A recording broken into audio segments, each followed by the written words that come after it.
नमस्कार।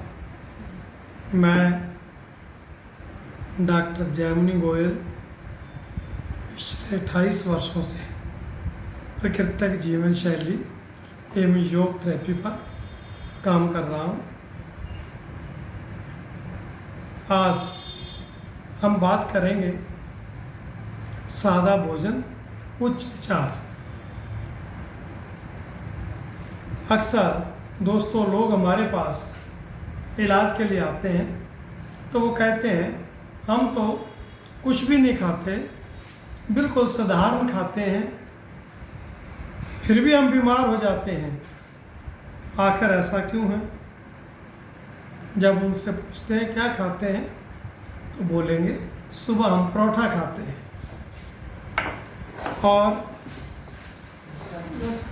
और दोपहर को भोजन भी रोटी और सब्जी के साथ करते हैं, रात को दाल और रोटी खाते हैं, वजह सिंपल भोजन खाते हैं। जब उनसे कहा जाता है बीमारी की जड़ तो ये है, भले ही आप अपने आप को शाकाहारी कहते हैं लेकिन आप शाकाहार की भी अति कर रहे हैं। जितना खाना चाहिए उतना ही खाना होगा तो ही आप स्वस्थ रह सकते हैं।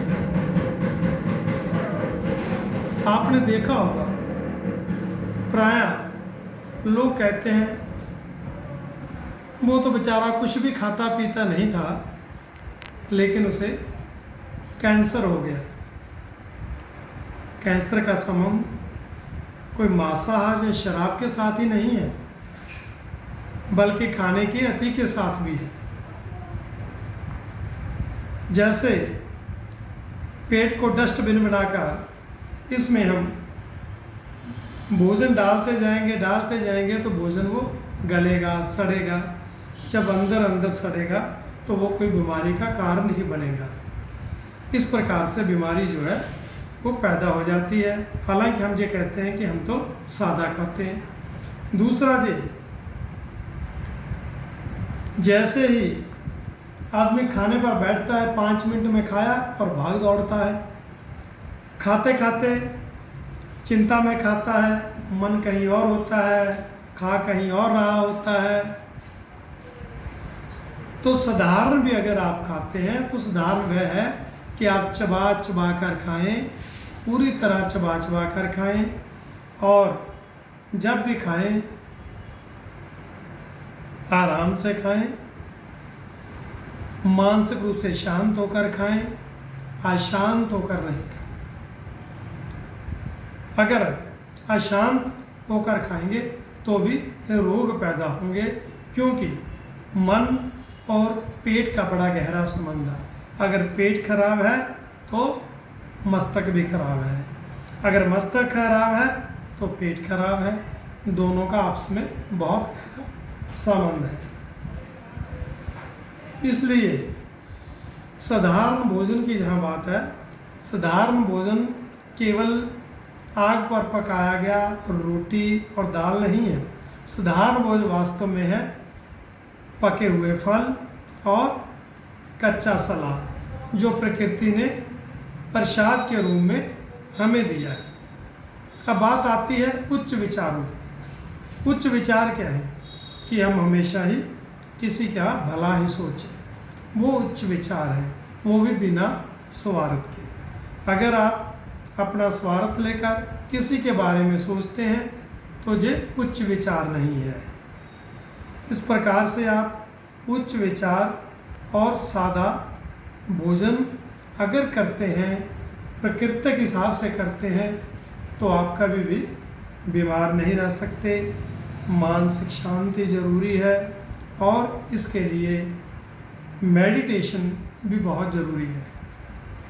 उसकी बात हम अगले वीडियो में करेंगे। आज इतना ही करेंगे दोस्तों। अगर आपको वीडियो अच्छा लगे तो आप इसे सब्सक्राइब करें और शेयर करें और लाइक करें। इसके साथ ही आपको एक और बात बताना चाहता हूँ कि कुदरत ने जो अद्भुत चीज़ें इंसान के लिए बनाई हैं वो कोई ना कोई उद्देश्य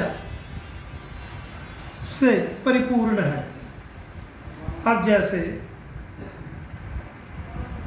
अभी अभी ताज़ा मौसम जो आ रहा है, वो मौसम जो हमारा है विशेषकर देहरादून में पैदा होने वाली लीची का है। अगर हम देखें तो लीची जो है हमारी इम्यून शक्ति को बढ़ाती है। यही नहीं, अगर आप लीची की शक्ल को देखें तो उसके ऊपर छोटे छोटे छोटे कांटे जैसा होता है, जैसे वो कोरोना की शक्ल का हो। इसलिए लीची जो है वो कोरोना पर भी भारी रह सकती है। आमतौर पर कहा जाता है कि जो फल बने हुए हैं उन फलों का आकार इसलिए ईश्वर ने जब प्रकृति ने ऐसा बनाया है कि उसी के ही समस्याओं को दूर करते हैं। जैसे अखरोट कहते हैं कि उसकी शक्ल दिमाग जैसी है, अगर वो खाए जाएं तो दिमाग बढ़ता है। इसी प्रकार से कहा गया है कि जो हमारे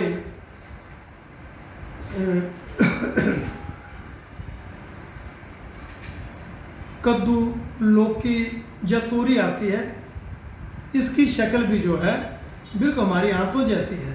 ये हमारे आंतों के लिए अच्छा है। तो इसकी शक्ल भी ईश्वर ने पहले ही, प्रकृति ने पहले ही लीची की शक्ल वैसी बना दी है जैसी कोरोना जैसी। अगर आप इसको खाएंगे कोरोना आपके नज़दीक नहीं आएगा, आपकी इम्यूनिटी शक्ति बढ़ेगी। और ईश्वर का एक और कमाल देखें, कुदरत का एक और कमाल देखें कि लीची को उसने किस प्रकार बंद करके दिया है। कितना अच्छा रसगुल्ला है। ऐसा रसगुल्ला तो कहीं भी पैकिंग में नहीं मिलता। इसी प्रकार जो रस भरी आती है वो उसकी पैकिंग भी बड़ी ज़बरदस्त है कि उसको भी कुदरत ने ऊपर से अच्छे प्रकार ढक दिया है और बीच में उसके रस भरी बना दी है, रस से भरी हुई है। खैर ऐसी रस मलाई किसी हलवाई की दुकान पर भी नहीं मिलेगी जो कुदरत की दुकान पर मिलती है। इसलिए आप कुदरती खाइए और स्वस्थ रहिए। जय हिंद।